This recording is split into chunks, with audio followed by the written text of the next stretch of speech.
I bet you never knew why projects blow up. Let's uncover the secrets to avoiding these pitfalls. Now, we've all been there. A project explodes in our faces.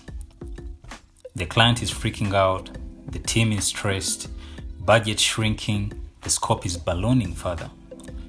Now, while clients can be difficult in some situations, to an extent of holding your paycheck, let's focus on what we can control as creatives or a business in this case, right? Setting clear expectations at the start. Now, ensure not to skip the details. Every project meltdown that I've known in the past could have been prevented with better upfront planning. And we always get to ask ourselves in this situation, what could have been done better? And by knowing that, you ensure that before diving into the fun design part, resist the urge to skip the details. Agree on a detailed scope of work to avoid misunderstandings later. Now, for example, in this situation, a client gets to ask for an outdoor signage. Your proposal mentions creating a corporate signage, but you avoid specifics like size, color, content, and all that.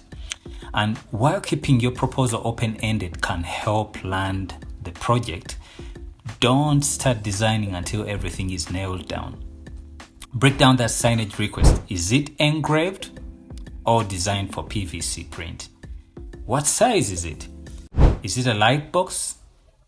Is color printing on both sides? Will they provide photos? What about the copy? And who handles the fabrication and printing?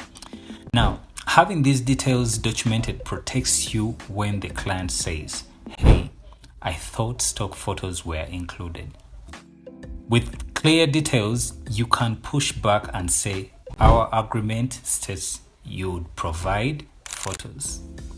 Now, this applies to all design projects from logos to websites. Clearly define everything at the start to avoid such future meltdowns. And to wrap it up, here are some key details to define whenever possible you're in touch with the client and you need to scope out whatever details that are needed. Could be a brochure, could be a website. But speaking of things like sizes, concept, features, functionality, wireframes for the case of websites, sitemaps, I'm still talking about websites, what's included and what's not included. Number of revision rounds. I've lost count of how many rounds designers go through, especially if they did not agree on these rounds in the first place. How about the project timeline? And you have to understand that skipping these details can lead to disaster. And by getting on the same page with the client upfront and managing expectations, you can ensure a smooth and successful project.